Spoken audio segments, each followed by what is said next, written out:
Do you bleed green? Are you an ultimate Eagles football fan? Well, you're in the right place.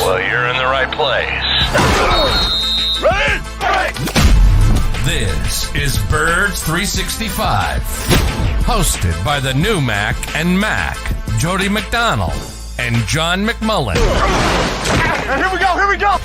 Who collectively have covered and talked about more than 50 plus years of Eagles football. Kick off your day with Birds 365. You'll get debate. We love to argue. You'll get the real story from inside the locker room. And you'll hear from some of the great football minds from around the region. You're about to become an Eagles insider. Get in the game. Join Jody Mack and Johnny Mack and join the football community that flocks to Birds 365. Birds 365 starts right now. Welcome to the NFL. Let's go! Let's go! Go!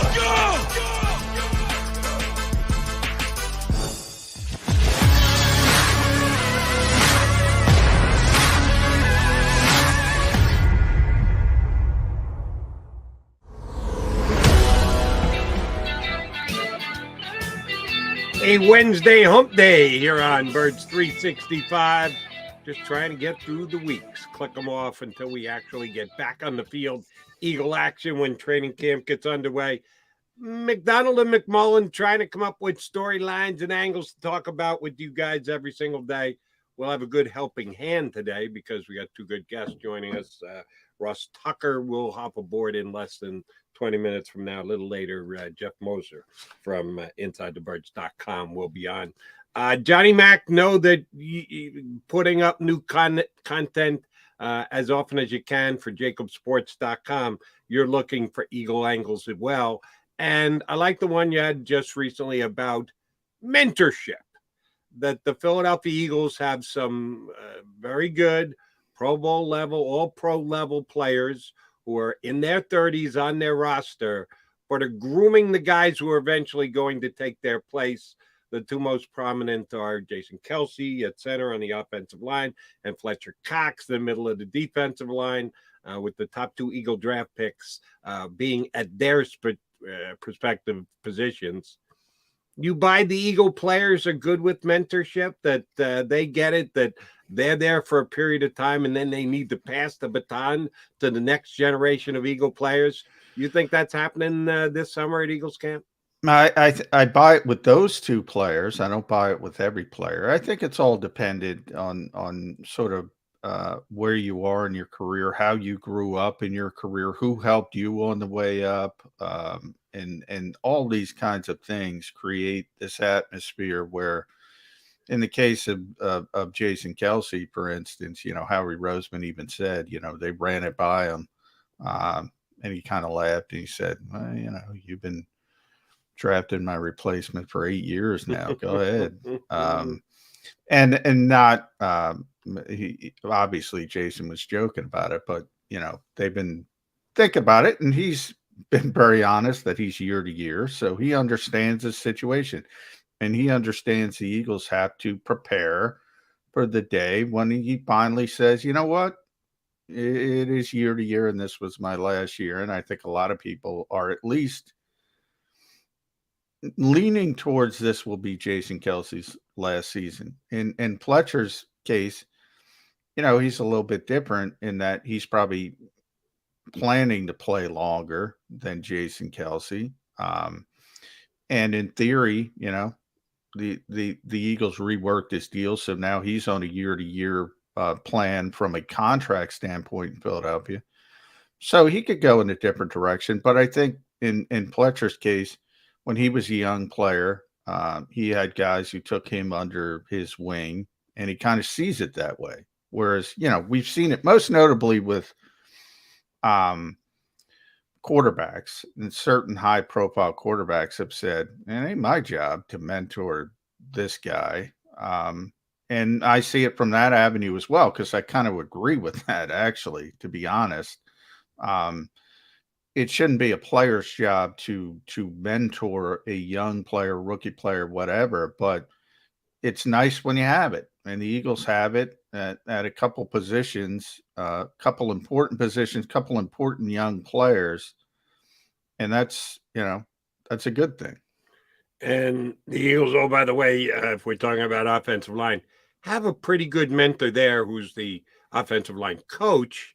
Not that Jason Kelsey can't help out and raise the level of a guy like Jurgens over the course of a year, but I kind of trust Stoutland, the offensive line coach, to get the young man up to speed.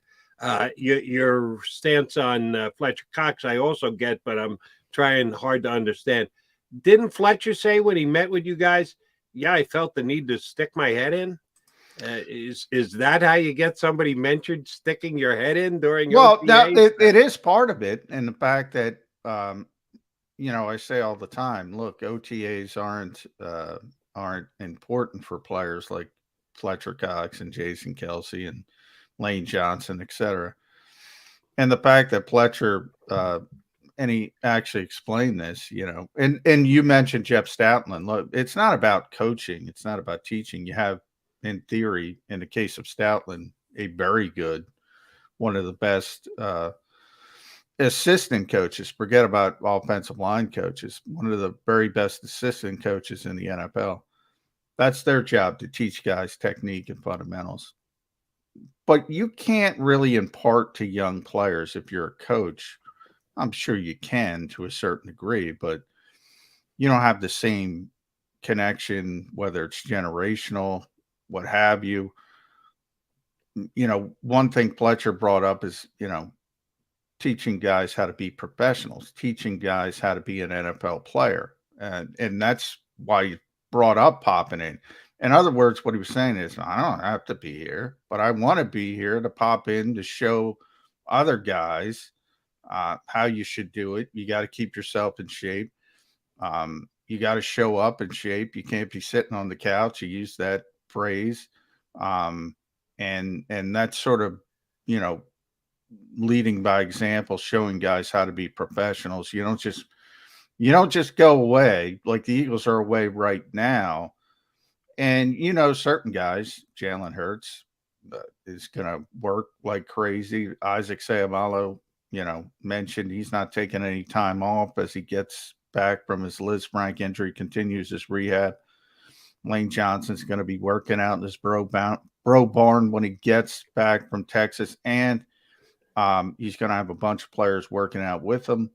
But there's a lot of players that go off by themselves, and you don't know what they're doing. And some of them don't do what they're supposed to do. There's a great story of Bryant McKinney, if people remember him, big left tackle, good, really good player.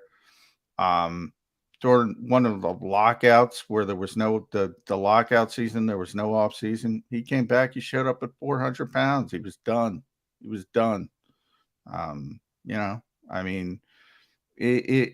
It's Brandon Graham actually, the Eagles do this little unscripted show on their website. And Brandon Graham, they followed Brandon Graham around. He's like, and he mentioned, people see the finished product. They don't see the grind. They don't see the grind to get to the finished product. It takes a lot to get ready to play an NFL game, never mind an NFL season. And if you take 6 weeks off, if you don't do what you're supposed to do, you're behind the 8 ball.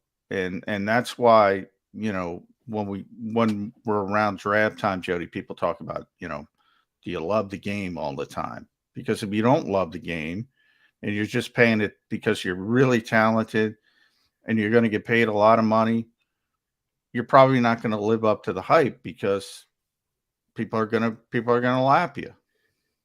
And as Nick Sirianni likes to call it, do you love ball? I grew up as a basketball player, so that was always ball. But Nick Sirianni's world, football is ball, and he does like to use that phrase, how much do you love ball? And I do believe Nick Sirianni just stone cold loves ball. I think he loves being around it. I think he loves talking about it. I certainly know he loves coaching it. But I got to say, I was a little bit surprised. Again, you and I have been down this road the last couple of months because the Eagles have had the offseason they've had. They're practicing less. They're subscribing to the theory that less is more, less equals better health. And we'll see how it plays out. But I've been surprised by some of the Sirianni quotes, because even if you and I believe that this is a directive from the organization, more so than a decision from Nick Sirianni, even though the organization points to Sirianni as the point man in this decision, you and I don't necessarily buy that. Sirianni has turned around and kind of put it on the players. His quotes when you guys met last week included, well, I'm listening to them. And them wasn't Howie Roseman and Arch Tenoda, which we might believe is the them that he is actually listening to, but them being the players, that the players are saying that they don't need to overdo it in OTAs. And that came as a surprise to me. I didn't think Sirianni would go down that road. The organization put it on Sirianni's plate, and Sirianni is trying to put it on the players' plate. Do you really want to go there if you're the head coach? If your decision is to do less? Well, the players are telling me that we don't need this work as much. Really? You just, I thought, eloquently stated how much work goes into getting ready for a game, if not a season in the NFL. And Sirianni saying, well, I'm listening to the players here when we're doing that. If Fletcher Cox and Jason Kelsey are out there, you just can't control it, guys. So that's why we're going 7-on-7. We can't really even have a practice because they'll play too hard. Really, Coach? That's what you're going to do? The players want to work less? Yeah, I guess you read into that more than I did. I mean, I think that's kind of understood, and I think that's kind of the, I say it all the time. Those guys don't need off-season work, but off-season work's not about those guys. It's about the younger guys. It's about the developmental guys, and they do need that work. But I think that harkens back to last year, when Nick was a rookie head coach, and they still had all these COVID issues, and you had the NFLPA fighting to keep the protocols in place, and the league wanted to lessen them a little bit and give more time to the organizations and coaches, and they were wrangling back and forth, and there was a lot of talk that, people were going to stay away, not only from Philadelphia, but all over the place. And Nick didn't have a lot of cachet as a rookie coach who, by the way, came off the radar, came out of left field, and all of a sudden he's the head coach of the Philadelphia Eagles. And he wasn't going to put his foot down and say, no, we need this, we need that, we got to be here for mandatory minicamp. So he made this sort of deal with the players and got their info. And the veteran players are going to say, we don't need off-season work. And again, there's certain players you trust that are going to do what they're supposed to do. And there's certain players you probably don't trust. But that's an organizational issue as well. But I didn't read into it as he was throwing the players under the bus, and this was the reason. I think it's kind of well known that veteran players don't get much value out of spring work, and they're always going to default to that. But this is one of the major problems the NFLPA as a whole has, no matter what it is. Collective bargaining, when they're discussing protocols in the case of the pandemic, it's always about the veteran players. It's always about the star players. It's always about them first. And the vast majority of players are the other guys. Yep. And they need off-season work, but they don't have the power to generate that. And you might say there might be, the 88th guy on the roster says, damn, I'd like to be in there. I'd like to get an opportunity to be in front of the coaches. But what can he do, Jody? I mean, right. But let me follow up there. Isn't there strength in numbers? If we're talking about a 90-man roster at this time of the year, there are certainly 10, 15, maybe even 20 guys that you would consider veterans, been there, done that, more than 3 years under their belt, have established themselves. That's 20 out of 90. And if there's 90 guys, that's 70 on the other side. The CBA, when it's negotiated in the union, really just look at those 20 over the 90 that they'll, because they're generating a lot of money and they're more recognizable names. But isn't it the union's job to do what's best for the majority? It's nice to say, but I joke all the time. What is the golden rule? It's like, do unto others as they would do unto you, or whatever it is. But the real, that's like people want to believe that, and people want to believe what you just said. The real golden rule is those who have the gold make the rules. Yeah. That's it. And forget about football. Look at politics. Look at society. Yeah, we're the majority in the country, in the world, are paupers, but we don't get to make the rules. The guys with the 1% get to make the rules. That's just the way it is. It's the way it's always been, the way it always will be. So it's nice to say, I agree with you in theory. It should be more important, but it's not. So you can live in the real world, or you could live in that fake world, is how I would describe it. It is, but I would like to see it, because in most walks of life, most things in life, you enter politics, elections are decided by just common votes, not by the people who have the gold. You would think. Yeah, but they spend the money to get those common votes. True, too. So the gold is still running it. They're just doing it a little bit, Wizard of Oz, like behind the curtain, shall we say. All right. Coming up, we're going to get our buddy Ross Tucker to join us. But let me make this one point before we go to our first break, because I see it's been noted on the message board here. Yours truly, Johnny, you had a day last week that you said had to get in a lot of yard work. Was it weekend or whatever? Yeah.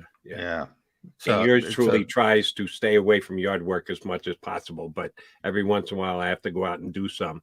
And I was doing some yesterday, and I quickly raised my head under a tree, and I got myself a nice little cut on my head. My wife came in and said, "What the hell is that?" I guess blood was trickling down my head, and I got a concussion from tree work. I've been there, no concussion whatsoever. It was just a limb that caught me square in the noggin. So someone noted, "Hey, is that a fly on Jody's head, like Howie Roseman had a fly on his?"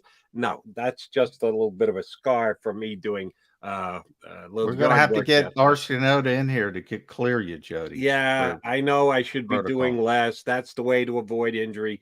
But damn it, I'm a young guy who likes to keep working. I'm not here to just drop in and show my face. No, I'm here to do the work. What I also am as cheap as the day is long. And my wife said, "You're going to have to borrow a little of my makeup to cover that up on the show tomorrow." I said, "You don't understand, honey. We're not going for beauty points on Birds 365. Yeah. Between me and McMullen, nobody's tuning in to check us out. It's all about the insight we may be rendering. It's got nothing to do with looks, and it sure as heck's got nothing to do with the knot on my head. But thanks to whoever it was, oh shoot, he's already moved by, who noted that yours truly is paying attention. I give him props for paying attention. That I got a mark on my noggin, idiot. Hey man, we're all and the Eagles will tell you, we're all this close to the next injury. I'm living proof that is the case, but I don't care. I'm sucking it up, and I'm continuing to get it done. And if you want to make fun of the mark on my head, feel free to go ahead and join the stream. We appreciate you streaming in with us here on Birds 365. Joining us next, I'll bet you he looks good, better than me. That's not saying much. Ross Tucker's going to jump aboard. I think Ross is doing the Eagles pregame. Re-signed Eagles preseason analyst Ross Tucker. So we're going to talk mostly Eagles with him, but we might have one or two NFL questions. Ross Tucker joins us next here on Birds 365. Go for the polls and the pools. Go for the oohs and the ahs. Go for the bubbles and the bubbly. Go for the story and the stories. Go for the win. Go to Ocean Casino Resort. Book your trip at theoceanac.com.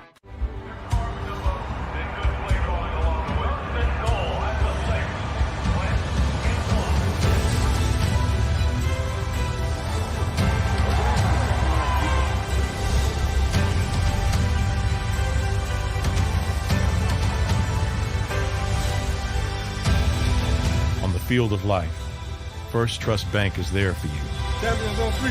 1, 2, 3. Because Philadelphia dreams deserve a Philadelphia bank. At Stateside Vodka, every new customer gets the world's best rocks glass, free. You're telling me that bottle is cut in half? You could say that.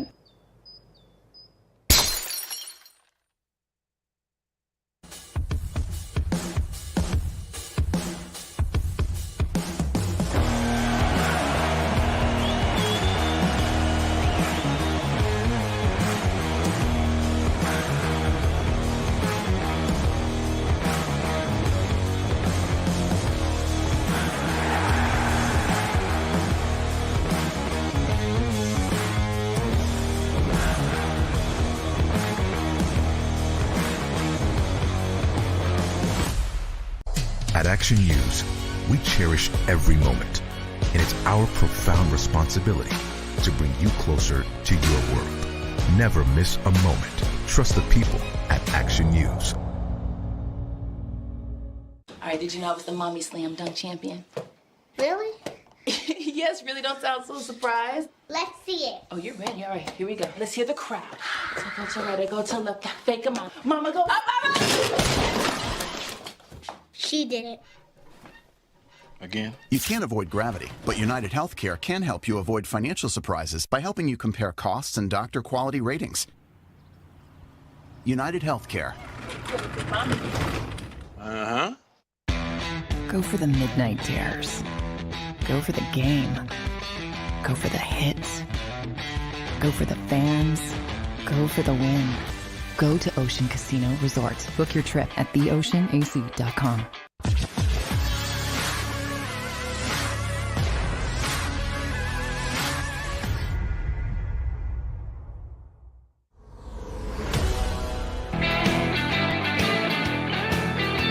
Appreciate you streaming in here on Birds 365. McMullen and McDonald, joined by our first guest, who in one way is a lot like John and myself. He's got a lot of different gigs.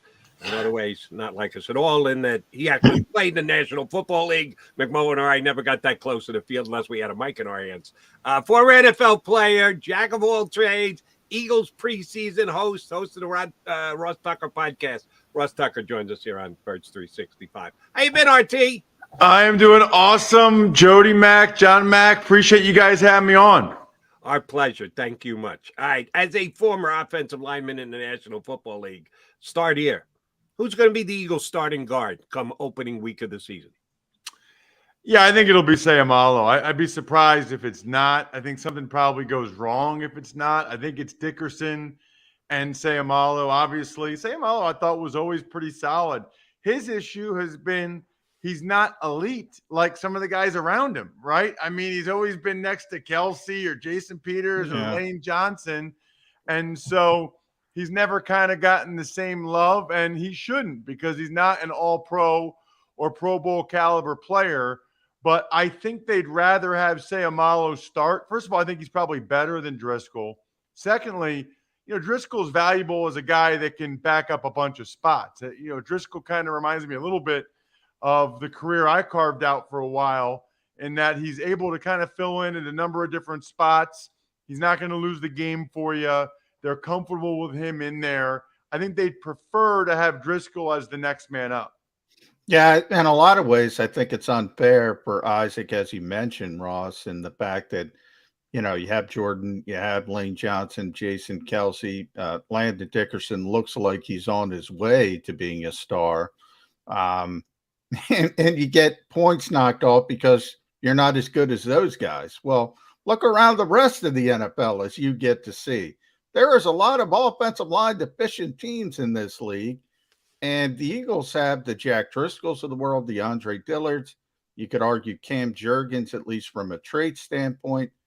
They got a bunch of starting level offensive linemen in this league. It's a testament to Jeff Stoutland, but also, Howie and the personnel department to get these players in there.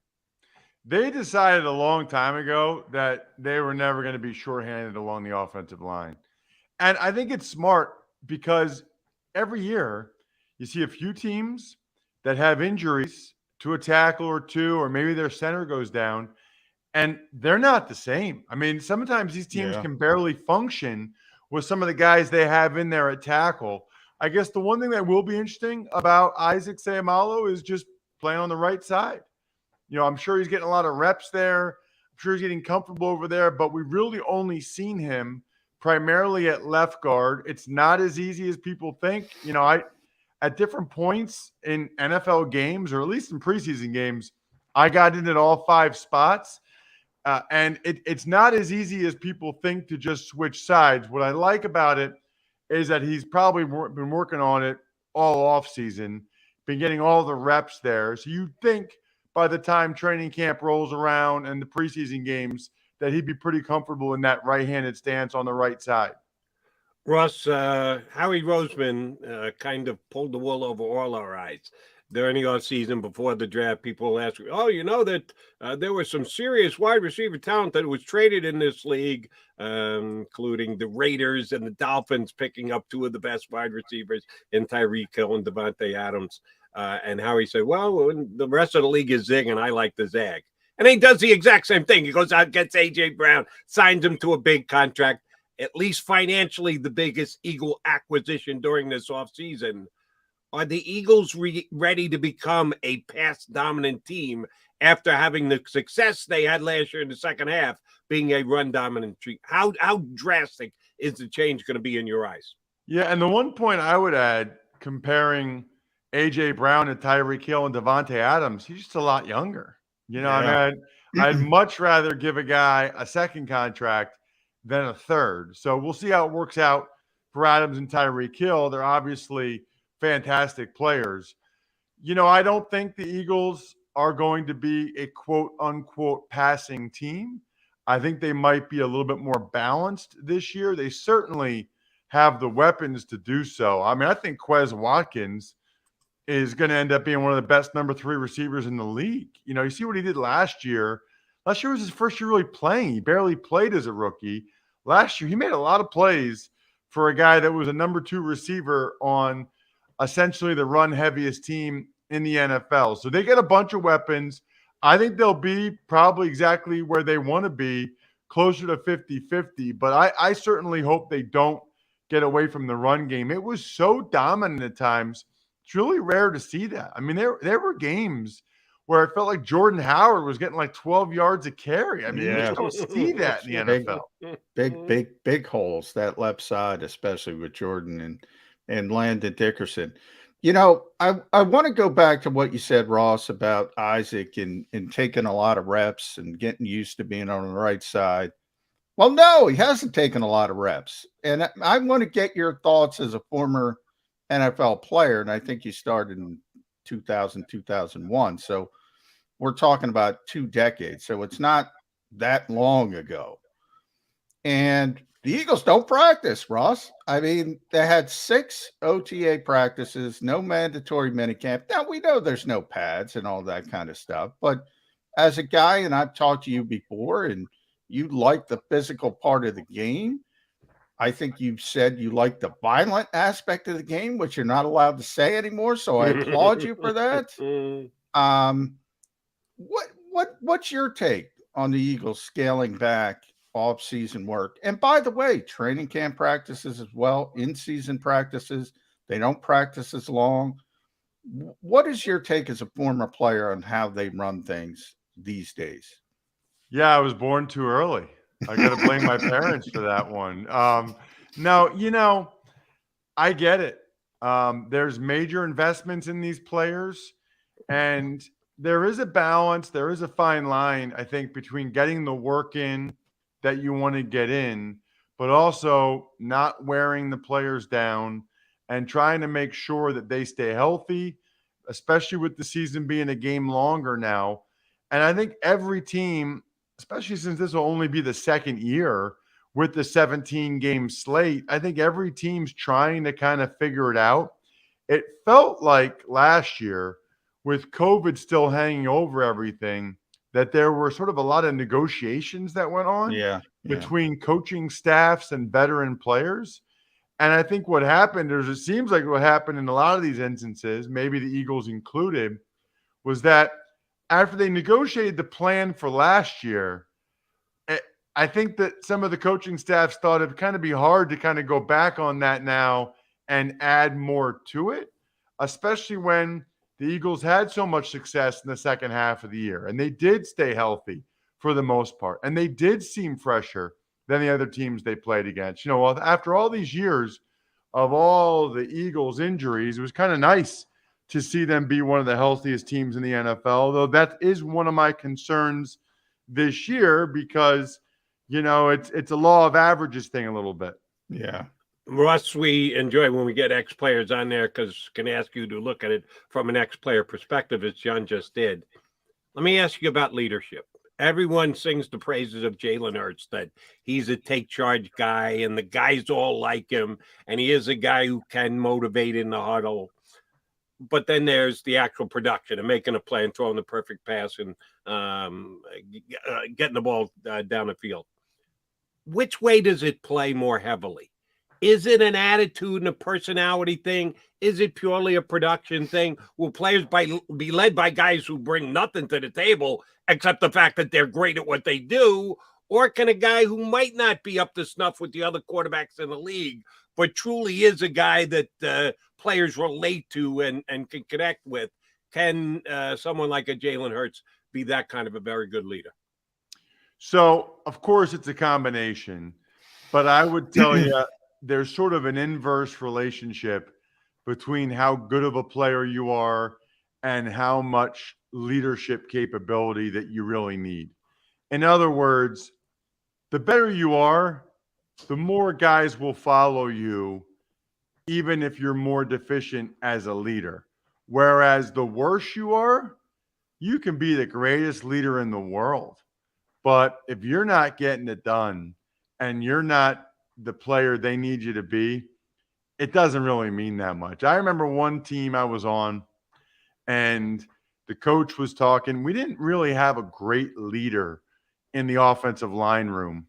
And the offensive line coach, I remember he's like, you know, he named a couple guys like, you got to step up and be a leader. You guys, he's like, Tuck, you're a leader, but, and he didn't say it, but I knew what he meant. Meaning I was a leader, but I wasn't really good enough to be the leader. And it's true. It was true, right? Like in every meeting room for a team, every positional meeting room, O-line, D-line, receivers, right? You have to have a certain level of years in the league combined with production and starts, and then the leadership capabilities, which is why a lot of teams try real hard to make sure they've got one guy in each meeting room that they want to be the guy that the other guys look up to and follow. Ross, I know you got to run pretty quickly, so I want to get this question into you. We talked about A.J. Brown a little bit. A lot of big-name additions to this team. James Bradbury, draft. You have Jordan Davis, Nakobe Dean. Everybody's excited about that. Howie Roseman doesn't get credit for those extensions, though, in season last year when he locked up Jordan Mailata, when he locked up Dallas Goedert, Josh Sweat, Avonte Maddox. Everybody kind of forgets about that. So I want to know biggest Eagles extension of those four, or Ross Tucker doing the Eagles preseason games. That to me is the biggest one. And congratulations. Well, and in fairness, by the way, John. Yes. Preseason. Yeah. Well, I didn't sign that with Howie, and certainly wasn't as much money as those other guys got. Yeah. But you guys know I'm from Reading, grew up a diehard Eagles fan, so I love doing the preseason games. I think they're a blast, you know, because it's the Eagles broadcast, and you know who you're talking to. You know it's Eagles fans that are the ones watching. So it's really cool for me. Really cool, you know, for somebody from Reading, right? Because so much of stuff's downtown Philly and the Philly suburbs. I think the people from Reading really appreciate that one of their own is the guy doing the Eagles preseason games. And I certainly feel that. I would say this, though, in fairness to Howie, no team fan bases give credit when a team extends their own guys or re-signs their own guys. They don't count. Those free agents don't count. And the biggest one, it's either Mailata or Goddard. I think both those guys would have gotten paid a tremendous amount of money on the open market, which is why Howie Roseman did those deals when he did. Frankly, all four of those guys would have gotten more money if they had waited, whatever it was, 10 more games, 12 more games, which is why Howie Roseman and the Eagles did the right thing of locking them up and taking some of the injury risk off of those guys. But Mailata, with the year he had and the upside, he would have gotten a crazy contract. Yeah. And a good job by Howie getting it done. All right, one more football question. Again, tapping into your former expertise as a player and a leader, even if you weren't quite good enough. You needed to figure out ways to be able to get your job done if you weren't quite good enough. If you had to go up against a guy like Jordan Davis, who is not only a talented player, but a man-child that is young and huge and strong, and you're not quite as big, but your job is to make sure he doesn't kill the quarterback. What is he going to be looking at this year when he's on the field? What will teams do to make sure this first-round draft pick of a rookie on a championship defensive line on college doesn't come into the NFL and have that kind of success right off the bat for the Eagles? Yeah, I think you just change things up on him and you test him and you see how many different techniques he's comfortable going against, right? So you can jump him, which a lot of guys in college don't get very often, which is rather than setting back to pass protect, you go hit him right now. Because a lot of times they're not really expecting that. There are other things you can do with your hands. If he looks like he's going to really fire off, you snatch him, which is you basically pull the front of their jersey down, right? Because they're leaning forward. You see a guy like that, we just used to snatch him. So he's going to learn some things the hard way, but you can't teach what he has. And I wouldn't be looking forward to it. That's for sure. I mean, I know the way my back and neck feel right now after, 43 years old. It's just not good for your body to hit a human being like that. I mean, that's just not good. Right. And I love the rotation of four guys because they're going to really be able to get him to be super fresh. Almost going to be like the Flyers, right? It's going to maybe a wrong time to bring up that team, but it's going to be like a line change, right? Where they only want Jordan Davis to come in for 2 or 3 plays, and during his shift, you just go, and then we'll get you out, get you a blow, and then we'll bring you back in for another shift. Yeah. By the way, Lane Johnson, phenomenal at that snatch move you're talking about. He's one of the best. I wasn't as good at it as I wish I had been, but I had crazy short arms, which makes that harder. Lane's a total freak of nature with how athletic he is, how long his arms are. I hate guys like Lane. I love you, Lane. I'm kidding. I love you, Lane. He'll be over the bro barn before you know it. All right. Last thing before we let you run, and I reached out and asked you to come on the show because we hadn't had you in a while. I didn't even realize it was Father's Day week. I know you've done work with a company over the last couple of years. For those who are now days away from needing to come up with a Father's Day gift, remind us again about My Front Page, the company you've been doing some work with for a long time. Yeah, it's myfrontpagestory.com. And what's funny about it is more than any other holiday, people don't even know Father's Day Sunday. Like, why do we get the short shift, we always get it. Nobody even knows that Father's Day is Sunday. Here's what I do know. Everybody watching right now, everybody listening, your dad loves the newspaper. He does. Every dad loves it. They just do. Get him a story that's about him. It's a cover story. It looks like it's on the cover of like the Daily News or the Inquirer. It's beautiful. You and your siblings can give some quotes about how great of a dad he is.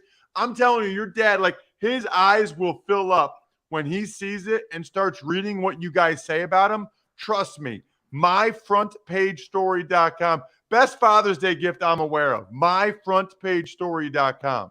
And your point about, I don't think you've ever gone down this road with me before, goes over generations. Because you're right. This year, the new generation, the newspapers, what the hell's a newspaper? They don't even know what it is, let alone that they're going to get one for their dad. You're right. It has even better selling power on Father's Day than ever before. Ross, great stuff. We appreciate you catching up with us. We'll try and get you on once the preseason starts, once you go back to work.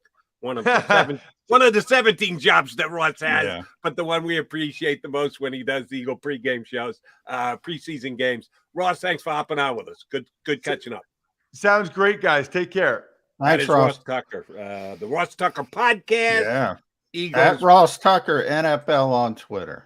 He does a good job on Twitter and on his podcast and doing things for Westwood One and the Eagles preseason games.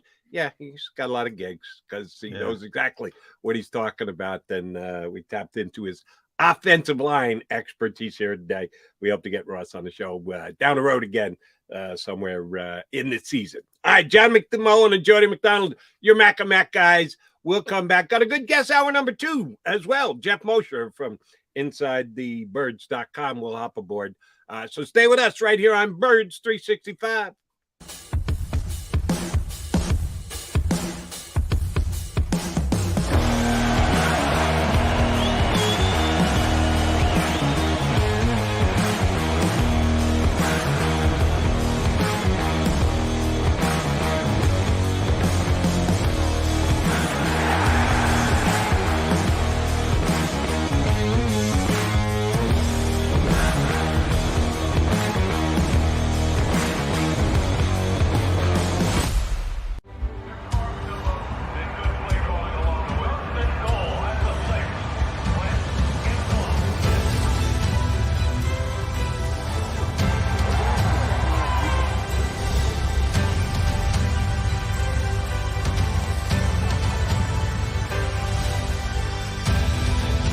Field of life, First Trust Bank is there for you.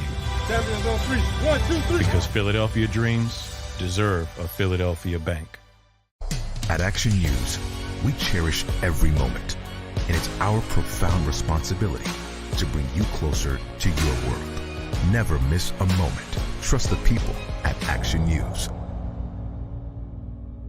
In Philadelphia, we celebrated the miracle with pride only 5 years ago. And then the following morning, ABEW Local 98 members went back to work, building this city, rescuing our communities from decay, and inspiring the young men and women of the region to take pride in who we are. Like the Cats, Local 98 members believe in hope.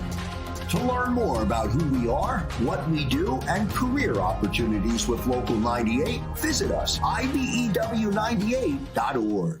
All right, did you know I was the Mommy Slam Dunk Champion? Really? Yes, really, don't sound so surprised. Let's see it. Oh, you're ready. All right, here we go. Let's hear the crowd. So go to right, I go to left, fake 'em out. Mama, go up, mama! She did it. Again? You can't avoid gravity, but United Healthcare can help you avoid financial surprises by helping you compare costs and doctor quality ratings. United Healthcare. At Stateside Vodka, every new customer gets the world's best rocks glass, free. You're telling me that bottle is cut in half? You could say that.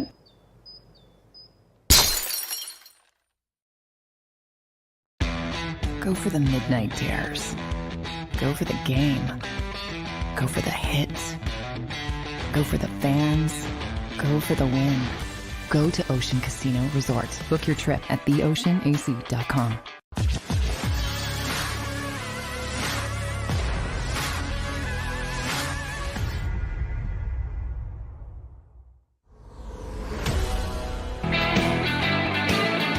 You got McMullen and McDonald here with you on Birds 365. Mac and Mac guys. Thanks Ross Tucker for hopping on board. He'll be on the call for the Eagles preseason game. And we only had a limited time amount with Ross, so I couldn't ask him. How much info does he get ahead of time when it comes to broadcasting preseason games? We know that the big national games, the broadcast team gets to meet with the coaches the day before the game and be able to ask them a couple of questions so that they can use that information in their broadcasts. If you're doing a preseason game, which you know is, and they're down to 3, by the way, used to be 4, and even by subtracting one preseason game, what you're attempting to achieve in every single preseason game has now changed greatly. We have 1 year of judging Nick Sirianni, which is his stars aren't going to play at all. They're going to put him in bubble wrap and not really do anything.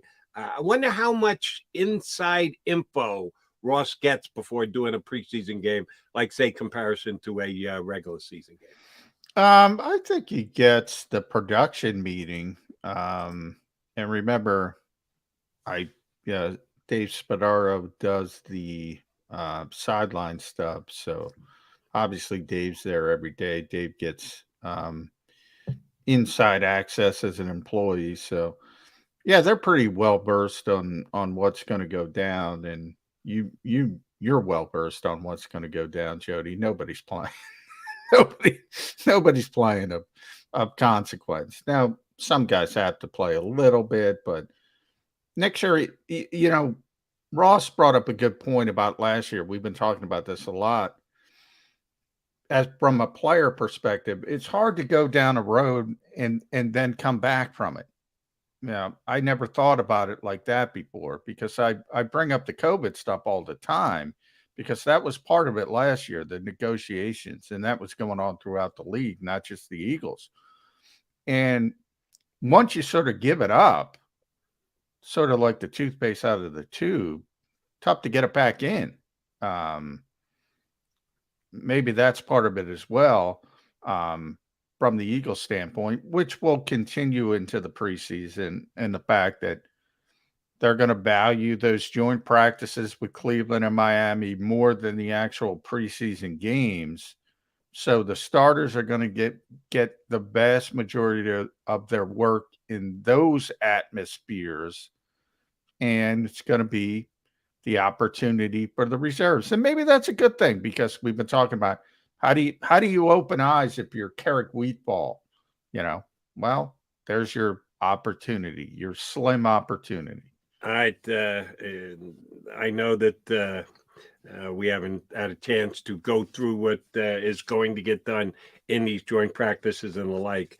And I don't even know if you know yet if you will be assigned to one of your many outlets that you get information and get content for. Do you know John McMullen's travel log? Does it include Miami this August? Because Eagles are going to have two of these, both of them on the road this year. Last year was one here and one up the Turnpike. Very easy travel for the Eagles last season. Just get on a bus and get on the Jersey Turnpike. Yeah. This year they have to fly out to out to Ohio and fly down to Miami. August in South Beach.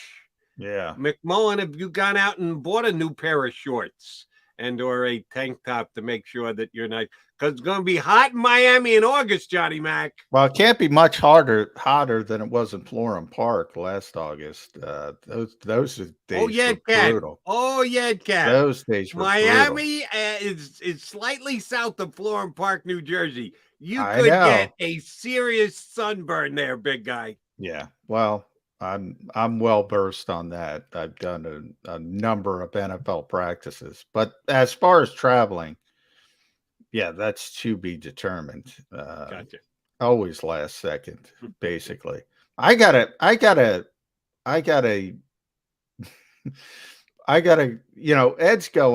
Kratz is going to Miami. He's turning it into a vacation.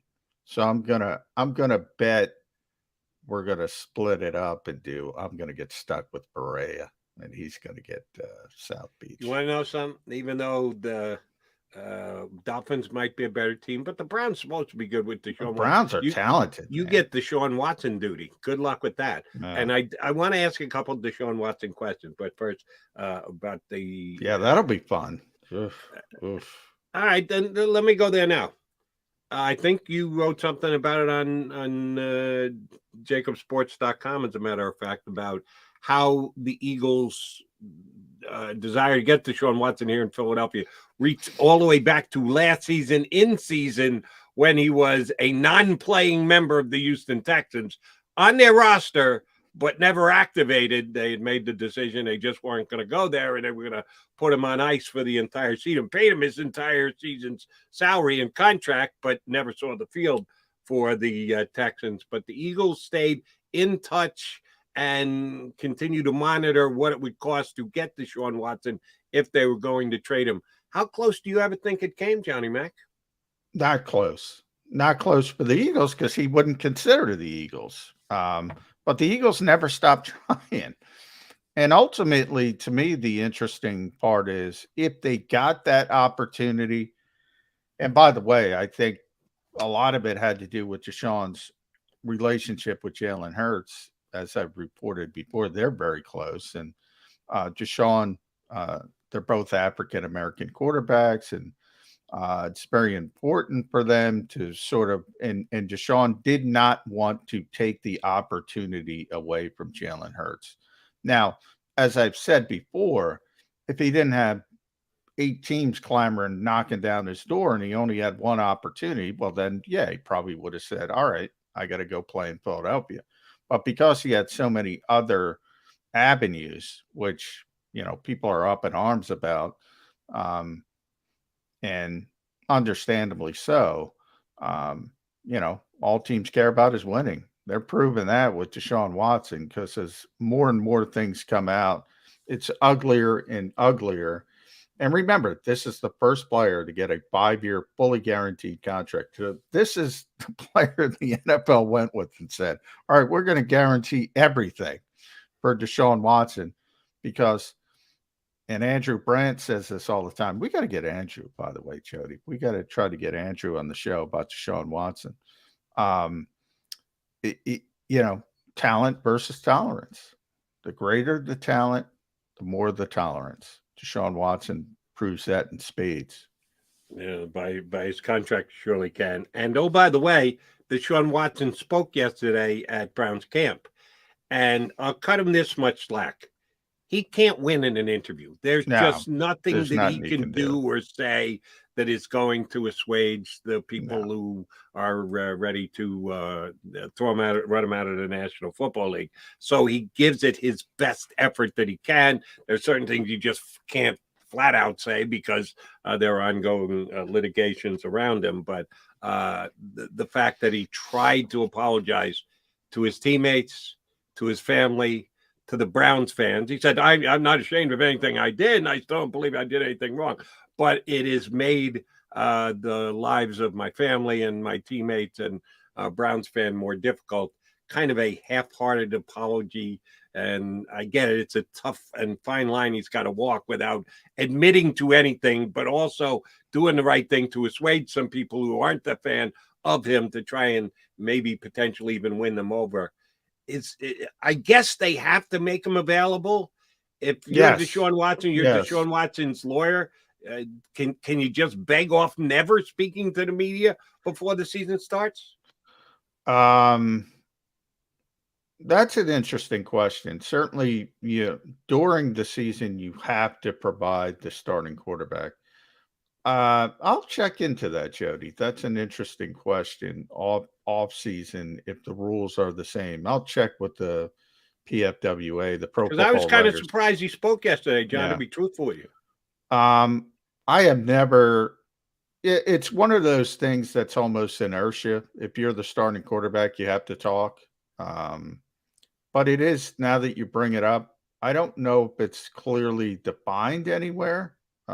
So I'll check into that. It is during the regular season, but obviously the off season is a little bit different. But I've never known a projected starting quarterback to not talk in the off season. It's sort of expected. Whether it's been clearly defined in CBAs, I can't tell you.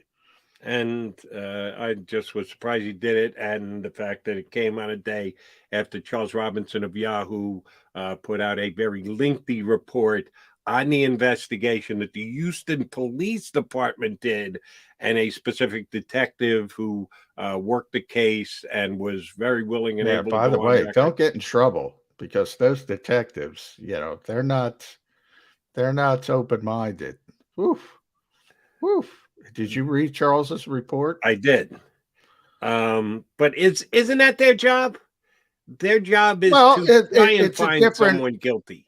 It's a different standard. Obviously, it's not innocent until proven guilty, which not it with is. The police. It's not. I know, and that's what I'm trying to say. But and that's where I think people, and it depends where you are, but people found it damning I don't know, because maybe I'm a contrarian. I looked at it the other way and I'm like, all right, this is a detective saying he can't not be guilty because of his wealth and status and fame. And I think Rusty Harden actually did a good job painting her as a little bit biased. But we'll see how it shakes out. It's civil case. It's different. It's preponderance of evidence, not. Um, um, but you're right as far as detectives. But man, you see it all the time, whether you're watching Dateline or if you're a fan of those types of shows. You also can't get hyper focused on one thing and say, all right, he's got to prove to me he's innocent. How do you prove you're innocent if it's a he said, she said thing? Right. How do you even prove that? I mean, I kind of took it a little bit of a different way, and people will probably yell at me for that. That's all right. And it's funny that you went down the TV road analogy. I'm a big fan of Law and Order. Any Law and Order, whether it's the original or how many are there SVU now? or there's like 57. Now they got special ones for Peacock. Any time of the day you want to find a Law and Order rerun, you can find it on some channel somewhere. If you want to go searching hard enough, Tuesday at 4:00, I could find you one. Wednesday at 3:00 in the morning, I could find you one. There's been so many Law and Order shows done. You can always find someone somewhere on some television outlet, basically 24 hours a day. And there's a good chance I'm watching it if there isn't sports on at the time. So I'm a Law and Order guy. And I think that their entire premise plays right into what we're talking about here today with Deshaun Watson. You think that they're one big happy team. They all come walking out with a mute at the beginning of the show, but they are two very separate branches, the police and the attorneys. And the way they have to do their job and the way they have to look at things are completely different. That when you get to the prosecutorial end of it, it is innocent till proven guilty, but it's not necessarily innocent till proven guilty on the police side of it. And that's why there is conflict between those two sides. We always have believed, or at least before it started, they go hand in hand. Well, no, they don't. Sometimes they're at loggerheads. Sometimes they have absolutely different ways of looking at things. And I think that's what Deshaun Watson is having to deal with right now. And if you're going to win one of the two, you would rather win the prosecuting. You'd rather win what he won. Yeah. That's when it's over and done with, or at least it was for all the cases. But the two cases that have now been added to it went from 22 cases to 24 cases. They will continue to be investigated or start to be investigated by the police. And if they can find it, I don't think they'll have the detective that was quoted in Charles Robinson's story. I think she kind of talked her way out of any potential work on a new suit going forward. But if whatever Houston police officer is assigned to that case, the Browns could still potentially get out of his contract. That there's language in his contract that says if criminal proceedings should arise from his previous actions, that the guaranteed money in his contract could become non-guaranteed. Do you think the Browns even want to think about that? No, because they've gone down the road of they've gone down the route they've gone down. They've already done it. So from my standpoint, they've done that sort of due diligence. Now, if he was convicted of something, that's completely different. Then yes. I don't think he's in any legal peril. I don't think he's in any legal peril whatsoever, absent of video showing up. That could change everything. So absent of that, if it continues to be he said, she said, in a lot of ways, I think he's buffered even more because now it's out there in the public setting that, okay, Deshaun Watson's willing to give $100,000 to anybody he was untoward with in a massage session. So to me, that creates an atmosphere where Rusty Harden, I can predict what he's going to do already. Money grab, blah, blah, blah. That's how he's going to go about it. He's probably going to be successful. The fact that they weren't able to indict, and it's very easy to indict people. Remember that. Dan Lust, who does this show, he's not the first. He's about the 1,000th that say you can indict a ham sandwich if you want to. and they didn't indict Deshaun Watson. So that says a lot. There's not a lot of evidence. It's he said, she said. Now, I think people get upset when I point that out because they say you're defending Deshaun Watson. No, I'm not. I think he's an idiot. I think he's a moron to put himself in this particular position.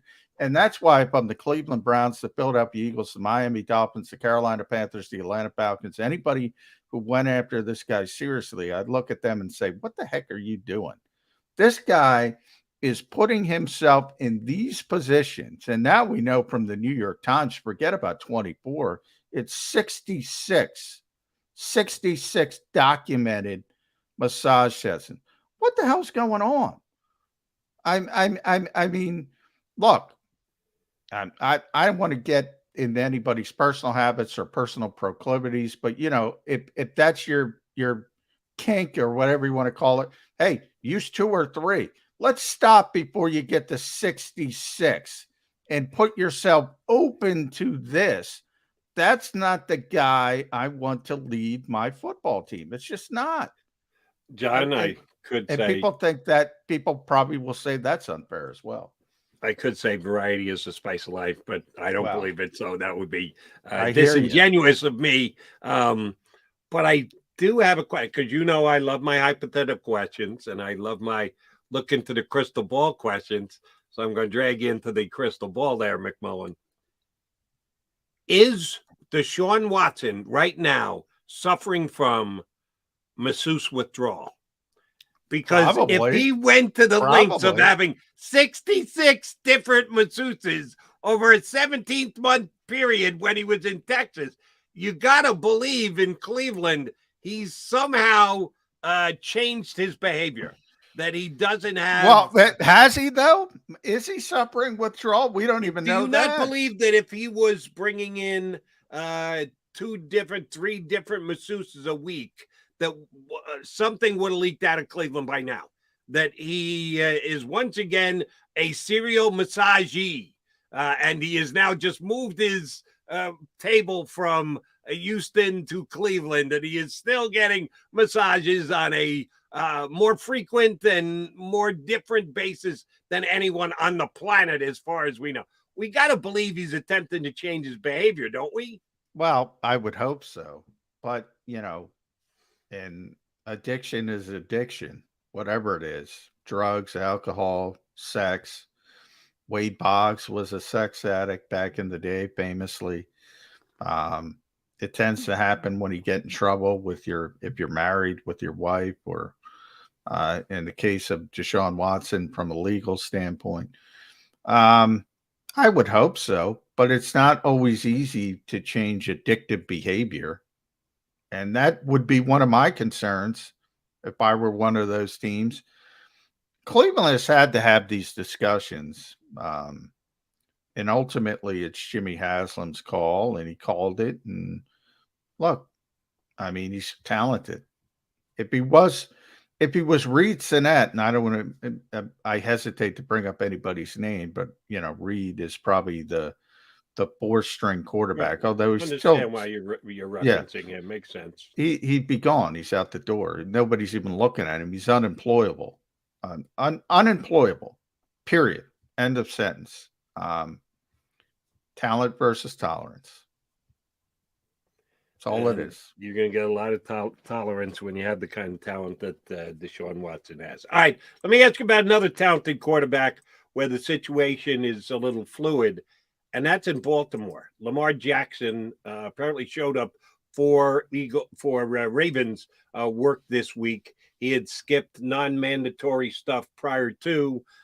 His contract is up at the end of the year. Other guys in his draft class have signed mega deals like Josh Allen. But at least it's being reported, Lamar Jackson has not even entered negotiations yet with the Baltimore Ravens, and he doesn't have an agent. He did his rookie deal by himself, knew that he was going to be pigeonholed because that's the way the NFL does its draft work. They slot the players as to where they're picked, and that's the way he got his first deal done as the last pick in the first round. He has not retained an agent since, so it's a different ground that they're walking. Everyone is reporting that the Ravens want to do the right thing and want to give him a Josh Allen-like contract, even though we all think Josh Allen is a better thrower of the football and maybe a better quarterback. Wanted to him as an MVP, and it's not Josh Allen. Lamar Jackson does, but Jackson had certainly a lesser year, an injury year last year as compared to Allen. They haven't even begun significant negotiations, and Lamar stayed out of the non-mandatory stuff. Now he's in for mandatory stuff. I like what the Ravens did as far as an offseason. I thought the Ravens and Eagles had two of the better drafts, and they almost overlapped because of the pick where the Eagles had it. They could have stayed and taken Hamilton. They didn't. They traded up to get Davis. So the Ravens got Hamilton. It's right down the I-95 corridor. Is there any comparison between Lamar and Jalen Hurts? They are the two best running quarterbacks in the National Football League. What are the Ravens dealing with at quarterback that's different than what the Eagles are dealing with at quarterback this offseason? Well, a more proven commodity, as you mentioned, despite, people are going to criticize Lamar for some playoff struggles. You mentioned the MVP. He's a superstar quarterback. Jalen Hurts isn't. Hopefully Jalen Hurts gets there. But it's different. I mean, it's interesting. And I fall into this trap myself, Jody. So I'll blame myself. A lot of times you put everybody in the same group. Lamar seems to be an interesting guy. I know Calais Campbell mentioned how professional he is. Doesn't seem to care. Like most quarterbacks act the same way. Aaron Rodgers, Russell Wilson, Kyler Murray. Everybody acts the same way. They want to get as much money as possible, as quickly as possible. And Lamar seems content to wait and bet on himself. Kirk Cousins did the same thing years ago with Washington, but he was a lesser player. It's a surprise the way he's handling his business. You mentioned he doesn't have an agent. Maybe that's part of it. Maybe he's just laid back by nature. I don't know. But this is not typical behavior from an NFL quarterback. He seems content to wait out the process, and it's surprising. And I don't know how to explain it. So let me make you one of Lamar Jackson's teammates. Got an upcoming season. That's kind of a wide open division. I know the Bengals went to the Super Bowl last year, but can you project them to do that again this season? I'm not sure about that. Steelers taking a step back without Ben. Cleveland adding Deshaun Watson. So it's a highly competitive and I think kind of wide open division. The Ravens are thinking we need to get right back into this. We just, if we don't have the same amount of injuries, maybe they should be taking a page out of the Eagles book and not working so hard during the offseason because, man, they got crushed by injuries last year, specifically early in the year. If they don't have those injuries, they should be a good team again this year. If you're his teammate, do you even talk to him and go, Lamar, see if you can get this thing done because we want to win this year. We don't want to be talking about you week in and week out and your contract status.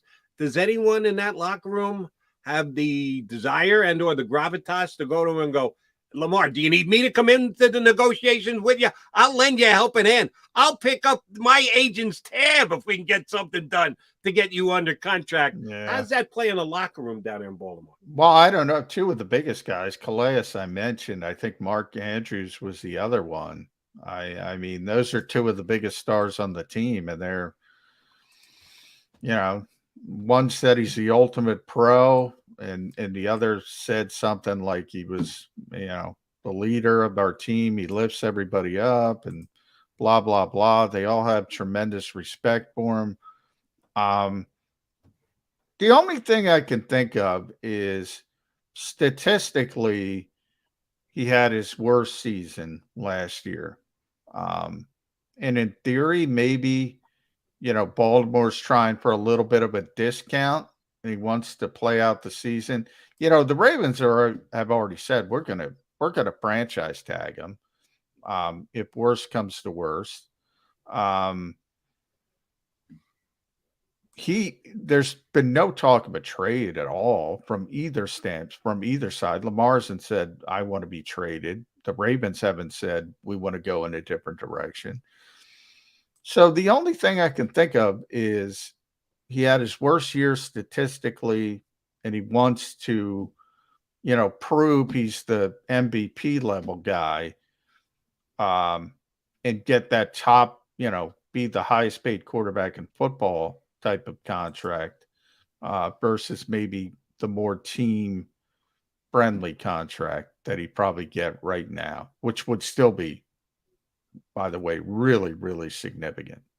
Yeah, I wouldn't mind much being in that position of, oh, I only might get the franchise tag number, which is more money than I thought I was ever going to make in my life. But I'm not a starting NFL quarterback. But I maybe I'm putting too much emphasis on this. The way that a franchise and in a locker room deal with their quarterback, deal with their leader, if his future isn't 100% certain. The fact that he is going to play this year and not worry about where his future contract goes. And then you get the following year and he's on a franchise tag, which means you're playing year to year. Am I overemphasizing that?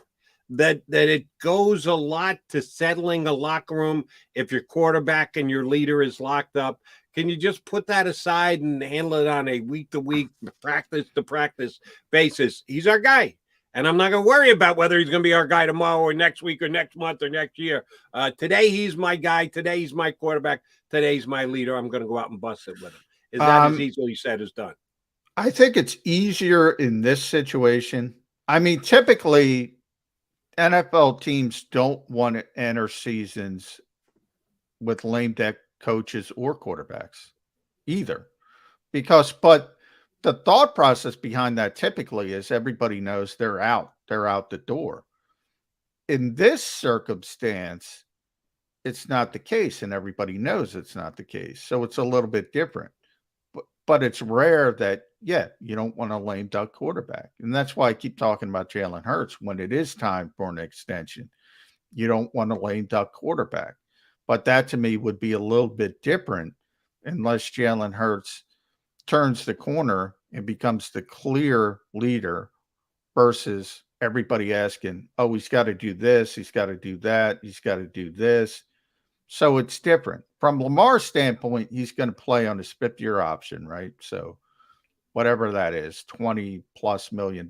So he's still getting significant money, far less than he would get, but he's still getting significant money that he could live the rest of his life on if he's not a complete, tool and wasting money, which I don't think he is. So I guess he looks at it from that standpoint. I want to get that bad taste of last season out of people's mouths, become the player I was before that, and just get Aaron Rodgers money. John, you're on the beat, so you would know this better than I would. I have my recall, which I think is pretty damn good, but you're on top of these things, and you have to know the details as they're happening. We talked about it a little earlier in the show. You brought it up to Russ Tucker, that Howie Roseman doesn't get enough credit for the in-season negotiations and extensions that he does. This past offseason, Mailata and Goddard and Sweat and Maddox, all real good guys to be able to keep in the fold and get done while the season's ongoing. For those four guys, I remember conversation about the Eagles are in conversation with player A, player B, player C, player D, prior to the announcements actually being made. So information got out there that the Eagles are having these conversations, leakage, however it happens, agents, players, however you guys, and I'm using a collective, yourself and Mosher and all the Eagle beat writers who do such an outstanding job. None of it came as a shock that, wow, the Eagles are going to announce it. Says, I had no idea they were even talking to him, that the information was out there. How's it going to play this year if they want to have conversation with Jalen Hurts? If he's playing well enough that they at least want to open the conversations with Hurts about getting a contract extension done? Well, they don't have to worry about that because they can't. So I did this yesterday, and I'm doing it again today. Yeah, so you always use that time frame, but it is interesting. You can't bring it up. In You can make it known that you really want somebody. You can't enter in negotiations. You can't extend somebody, but usually teams are going to say they have so many issues. They're going to put that on the back burner because they don't have to deal with it. They don't have to deal with it until they do deal with it. So when you talk about Javon Hargrave, when you talk about Miles Sanders, even you brought up some of the one-year guys, Kaiser White, James Bradbury, you got to think about that more seriously because those decisions are coming down the pike versus, Jalen's got to wait for his turn, and that will be after this season. And after this season, it's more important than people realize because there's another difference when you talk about the difference between Lamar Jackson and Jalen Hurts. The Eagles don't have a 50-year option, so they have to start the clock earlier than the Ravens had to start it with Lamar Jackson. And they have to make a decision earlier. And that sometimes it's good, sometimes it's bad. And we will continue to analyze Jalen Hurts, overanalyze Jalen Hurts. He'll be the biggest topic of conversation all year long, even with additions like A.J. Brown and Hassan Reddick and Kazir White and the rookies that they drafted. We think Jordan Davis is going to come in and make a splash. I'm a big Nakobe Dean fan. Oh, it's all going to come back to the quarterback. That's just the way of the National Football League, and specifically with the Philadelphia Eagles, and the fact that Jalen Hurts was second-round pick, was going to be a safety net. Carson did what Carson did. He becomes a starting quarterback, had the year that he had last year, which at times flashed impressively, at other times not so good. But, John, he's spinning that football. Those 27 passes that he threw in 7-on-7 this past week, man, were those some tight spirals that he threw. That's what we do. We overanalyze the quarterback. Well, you can only analyze the main guy this year. Yeah, you can only analyze what's put in front of you. Look, the ball isn't supposed to hit the ground in 7-on-7s, and it didn't hit the ground much with Jalen Hurts. So that's a positive, because if it did hit the ground a lot, then you have some issues. So, it's okay to say it's a positive. We are going to hit the ground running with our next guest coming up in just a couple of minutes. We'll talk quarterback with him, but he and his compatriot on Inside the Birds were talking about the Eagles' running game on their latest pod. We got a lot of things to get into with Jeff Mosher, who joins us next here on Birds 365.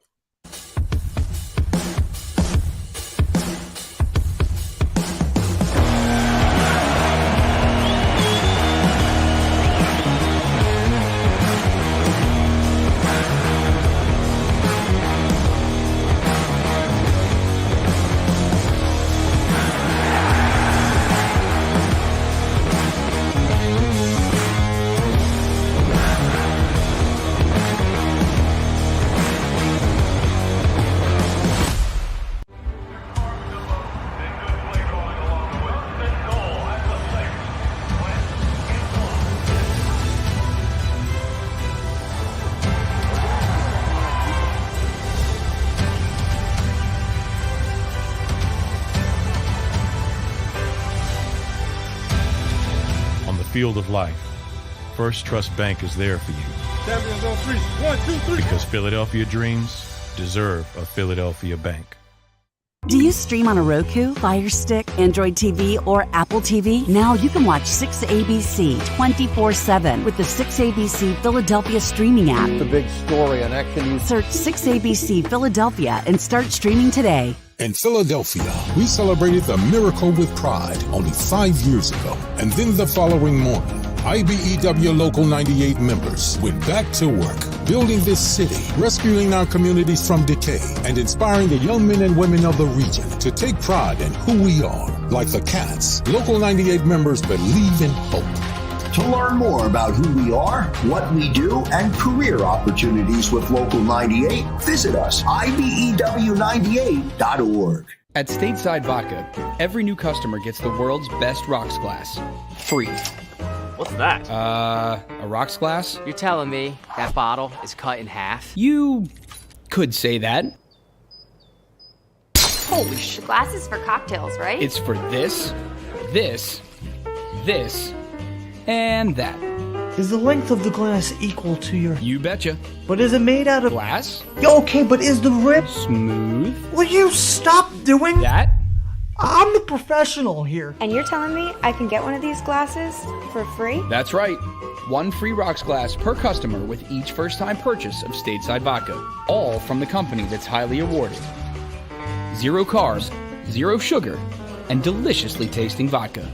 So good, it just disappears.